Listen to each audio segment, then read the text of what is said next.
તો આ પેલો જે એકલો એ જે ટોન છે ને એ પેલા આગળના 3 સર્ટિફિકેટમાં પાછળ સંતાઈ જાય છે. પેલી ફૂદડી કરીને નીચે લખ્યું જ છે શરતો લાગુ, પણ ઉતાવળમાં વાંચે છે ને એટલે પેલી મહત્વની વાત પર ધ્યાન નથી જતું. તો આપણે ત્યાં બહુ ખુલીને પ્રેમની અભિવ્યક્તિ કોઈ કરતું નથી, આપણી ટેવ પણ નથી. મેં જોયું છે, આપણે અમે એમ જીવીએ છીએ, એમ કાંઈ હું જોયું છે એટલે હું જુદો નથી, પણ અમદાવાદમાં અમારે ટ્રાફિક રસ્તા ઉપર એટલો બધો હોય ને, રોડ ક્રોસ કરે 2 જણા હાથ પકડીને કરે, કારણ કે બંનેની ઉંમર હોય, બંનેને ફાવે ન ફાવે, પણ હજુ રોડની સામી બાજુ જઈએ ને ત્યાં ધીરે રહીને હાથ કાઢી લે હાથમાં.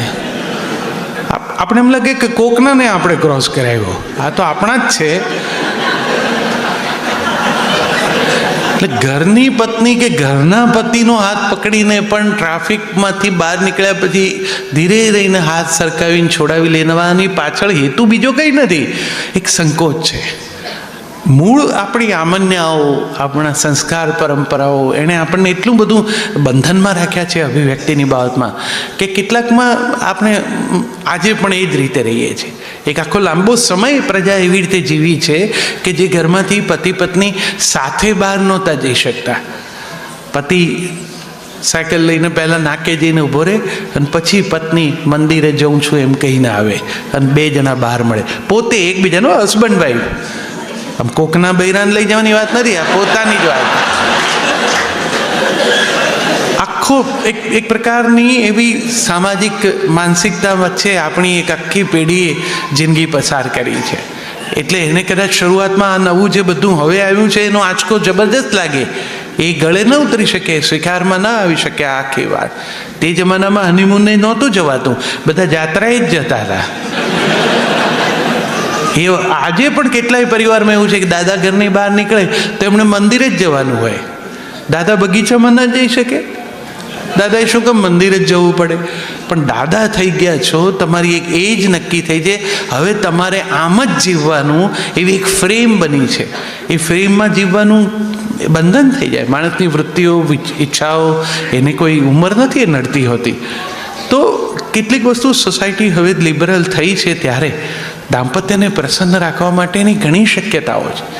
થોડીક આપણને ટેવ ન હોય એવી પણ પાડો. ધીરે ધીરે તમને જો એવું લાગવા માંડે કે એક પ્રકારની ડ્રાયનેસ ક્રિએટ થઈ રહી છે, સંબંધમાંની ઉષ્મા કે સંબંધમાંનો ભિનાશ હવે ઓછી વર્તાય છે, તો આપણે એ બાબતે કંઈક કરવું જોઈએ. ઘણા લોકો એવું કહે છે ને, તમે હવે મને પહેલાં જેટલો પ્રેમ નથી કરતા. એ લગભગ મોટા ભાગના દાંપત્યમાં ફરિયાદ હોય છે. પ્રેમનું જે આ ભૂત છે એ 7 વર્ષ સુધી સરખું ચાલે છે, 14 વર્ષે એમાં જબરજસ્ત ઓટ આવી જાય છે. ત્યારથી જો ધ્યાન રાખીને રિન્યૂ ના કરો ને તો 21 અને 28 ને પછી તો ઇસ્યુ વધતા જ જશે. પ્રેમને પણ રિન્યુઅલની જરૂર છે.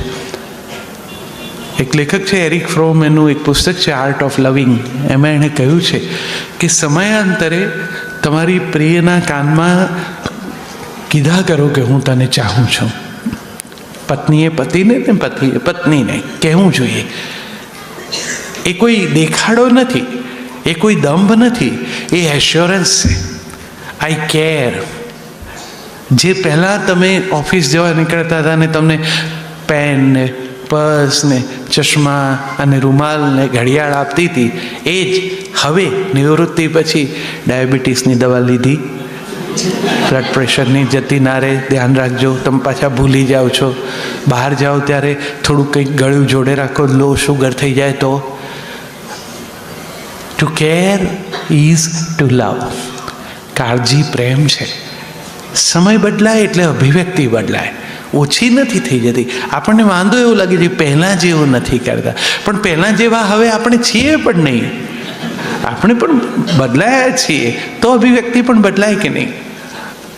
ઘણાની આ પહેલાં જેવાવાળી ઇન્ટુ ઇન્વર્ટેડ ફરિયાદ હોય જ છે. પણ પહેલાં તમે 22-24 વર્ષના હો ઘરમાં એકલા હો, મજાનું રસોડામાં કંઈક સાંજ માટેનું પતિદેવને ભાવે એવું ભોજન બનાવવામાં મગ્ન હો, પતિ વહેલા આવી જાય ઓફિસેથી, એ પણ એના રોમેન્ટિક મૂડમાં હોય ને 26-28 વર્ષનો હોય, સરસ રીતે અવાજ ન થાય એમ વાહન પાર્ક કરીને ઘરમાં આવી અને પાછળથી આમ ધીરે રહીને તમારી કેડમાં હાથ નાખીને આમ ચક્કર ભમર ફરે, તો બંનેને આનંદ થાય, એમાં કંઈ ખોટું નથી, ફરાય. હવે કરવા જાય શું થાય? હવે આમની કમર એક તો આપણા હાથમાં ન આવે, અને ફરવા જાવ તો આપણી કમરના પ્રશ્નો ઊભા થાય. પણ એનો અર્થ એવો નથી કે એની એક્સપ્રેશનની શૈલી ન બદલી શકાય. તમે એને કહી તો શકો જ છો કે હું તમને ચાહું છું. ચાહવાની કહેવાની પદ્ધતિ જુદી છે. હવે તમે બપોરે ઓફિસથી ફોન કરીને કહી શકો શું કરે છે, એ જ ફોન કરીને પૂછે કે સાંજે શું જમશો. તમે એને કહો કે તું આજે દાળ ઢોકળી બનાવજે, તારી હાથની દાળ ઢોકળી ખાતે બહુ ટાઈમ થઈ ગયો. દાળ ઢોકળી તો દાળ ઢોકળી જ છે, કોઈ સદન સાધારણ પ્રકારનો કૂક બનાવે તો એ સારી જ બને, પણ છતાં તમે એને અમે થોડોક વિશેષ રસ લીધો, એને બહુ સારું લાગે છે. બાકી તમને એની દાળ ઢોકળીનો સ્વાદ પણ યાદ નથી, બીજા 3 દાળ ઢોકળી સામે મૂક્યું તેમાં એમની કઈ છે એ ખબર નહીં પડે. પણ એક ટાઈમલી ફોન કરવાની જો ટેવ પાડો તો કેટલું સરસ કામ થઈ જાય. આ એક્સપ્રેશન છે, આટલું જ કરવાનું હોય છે. એ લિટલ ડ્રામા પણ ઓનેસ્ટ ડ્રામા. એનો હેતુ શુદ્ધ છે, હેતુ પેલા પ્રેમને જીવંત કરવાનો છે, જૂના વીતી ગયેલા સમયને પાછો જીવી જવાનો છે. મનોચિકિત્સકો એક ફ્લેશબેક ટેકનિકનો ઉપયોગ કરવાનું કહે છે.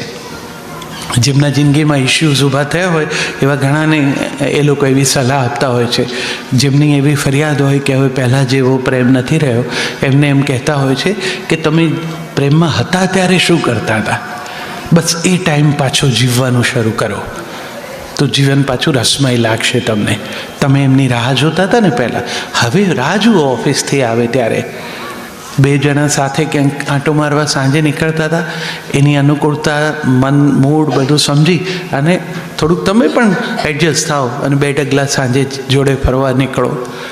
આ બધું કરીને પાછું નવેસરથી વંચાયેલા પુસ્તકને જો ફરી વાંચવું હોય તો એને પૂઠું ચડાવવું પડે, કંઈક તો નવું કરવું પડે ને.